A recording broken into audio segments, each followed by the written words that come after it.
Omar Nassif Esteban Fuentes, director de Previsión Social en la Secretaría del Trabajo. Gracias por la comunicación.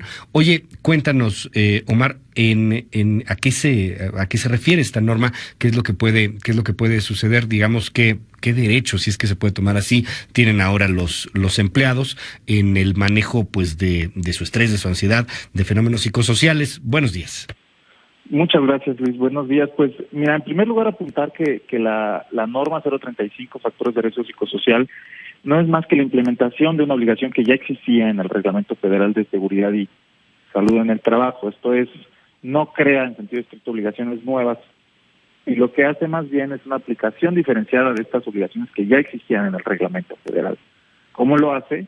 Bueno, en razón del número de trabajadores que existen en un centro de trabajo determinado, establece obligaciones diferenciadas. Así tenemos de 1 a 15 trabajadores un tipo de obligaciones, de 16 a 50 y de 50 para arriba finalmente otro tipo de obligaciones en 2 periodos. Como apuntabas hace un momento, el día de ayer entró en vigor la primera parte de la norma y el 23 de octubre del 2020, esto es dentro de un año, entra en vigor la segunda parte de la norma, que fue publicada más o menos en octubre del 2018. Esto es, tuvo un periodo, digamos, de pausa de un año. Ajá. Y apenas el día de ayer está entrando en vigor. Estas obligaciones que me dices son diferentes de 1 a 15, de 16 a 50 o de más de 50, ¿en qué consisten, Omar? Bueno, en primer lugar, las obligaciones que entraron en vigor al día de ayer, que son aplicables para todos los centros de trabajo, consisten básicamente en 3 cosas. En primer lugar, en implementar una política de medidas de prevención de riesgos psicosociales. Okay. En segundo lugar, identificar a los trabajadores que estuvieron expuestos a acontecimientos traumáticos severos. Y en tercer lugar, y quizás lo primordial, es la difusión de la información de la norma. Okay. ¿Cómo podemos hacer esto? Bueno, pues la norma 35, al final de su texto, tiene justamente un ejemplo de una política de medidas de prevención de riesgos psicosociales que los centros de trabajo pueden tomar y adaptar a la realidad de su centro de trabajo para cumplir muy fácilmente con las obligaciones. Cuéntanos un poco sobre este ejemplo. Pues bueno, la política establece ciertas cosas dentro de las cuales destacan qué hacer, por ejemplo, cómo identificamos un riesgo psicosocial, por ahí establece también mecanismos en los cuales los trabajadores pueden reportar cuando estuvieron expuestos a un riesgo psicosocial, y también, por supuesto, medidas de atenuación, digamos, de estos riesgos psicosociales. Ahora, ¿estos riesgos forzosamente tuvieron que haber ocurrido en el trabajo? Digo, pienso pues en muchas cosas. O sea, a lo mejor alguien lo asaltaron y trae ahí un estrés postraumático severo. A lo mejor hay gente que sigue, pues, y sigue, con el tema del temblor. Hay gente que tiene estrés postraumático. ¿También hay que identificarlos? Pues mira, en primer lugar apuntar que las normas oficiales mexicanas en materia de seguridad y salud en el trabajo tienen como beneficiario principal al trabajador. Lo que buscan es el bienestar del trabajador. Sin embargo, su aplicación se limita a los centros de trabajo. Okay. En ese sentido, entonces, los factores de riesgo psicosociales que identificamos están primordialmente en los centros de trabajo. Son entonces factores de riesgo que estén en el centro de trabajo, pero como me decías, identificar gente que pueda tener pues estos factores psicosociales, insisto, puede ser por algo que no te ocurra en el trabajo. En estas medidas que me dices que vienen hasta un ejemplo, por ejemplo, ¿cuál es? O sea, hay ahí un asunto de tensión.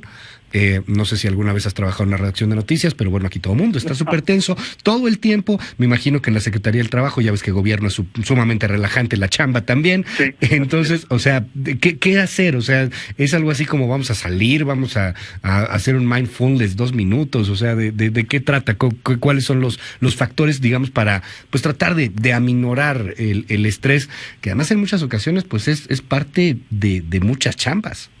Pues mira, en primer lugar, yo creo que es importante acotar cuáles son los factores de riesgo psicosocial que se están analizando en el marco de esta norma. Y son las condiciones del ambiente de trabajo, las cargas de trabajo excesivas, el control sobre el trabajo mismo, jornadas que pueden exceder lo establecido en ley, por ahí liderazgos negativos, violencia laboral y también interferencia en la relación trabajo-familia.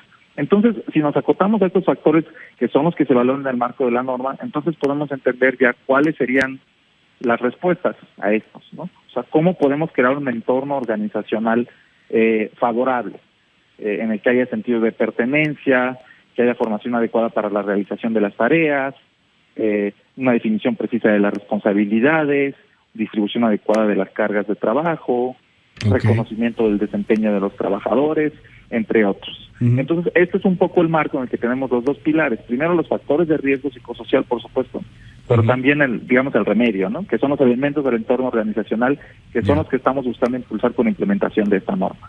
¿Qué pasa si no se cumple? ¿Qué puede hacer el trabajador? O sea, ¿puede denunciar a la empresa? ¿Puede denunciar al patrón?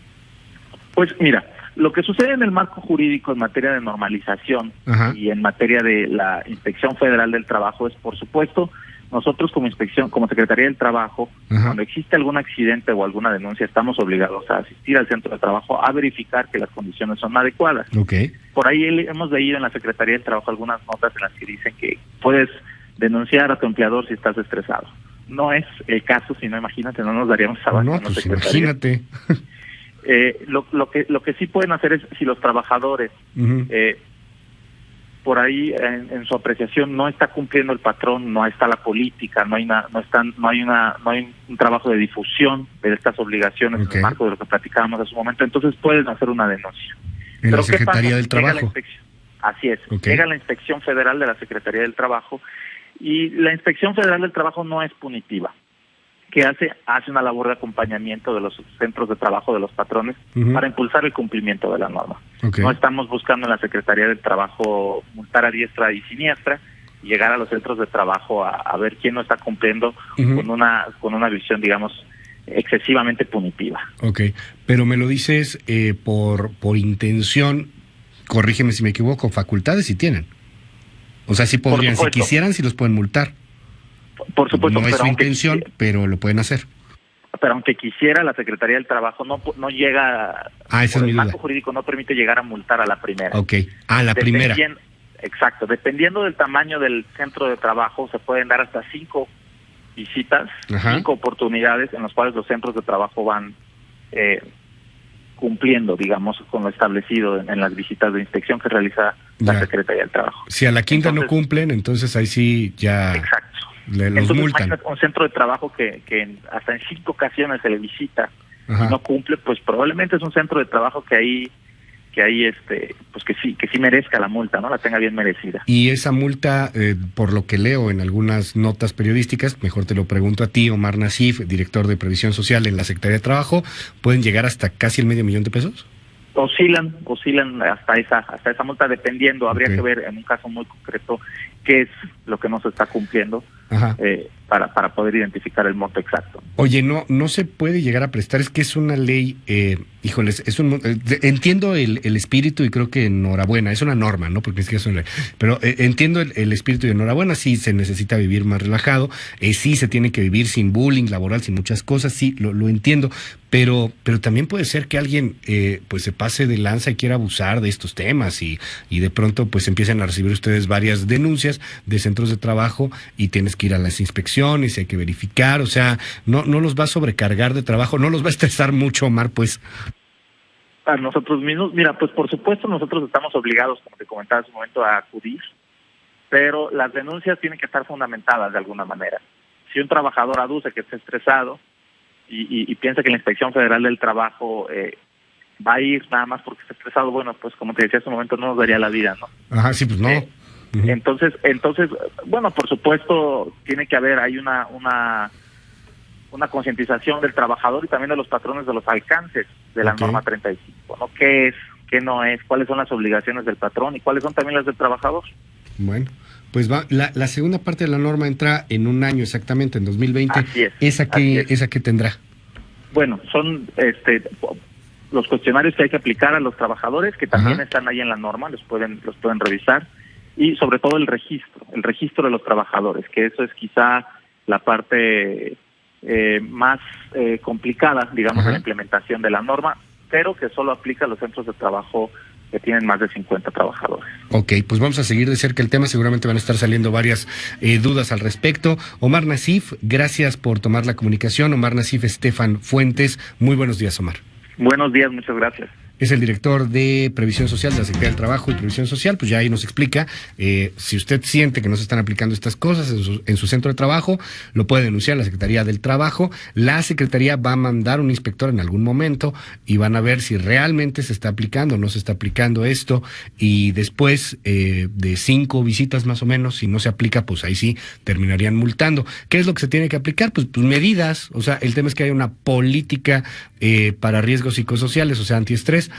Hay ejemplos ahí en la misma norma de la política, hay que identificar factores, pues son nuevas obligaciones, sí, que ya estaban antes, se acaban de publicar, pues, pero ya estaban, ahora sí, digamos, son vigentes. Tómelo ahí en consideración usted. Seguramente va a ser un tema que va a estar generando mucha polémica y mucho comentario en los medios de comunicación.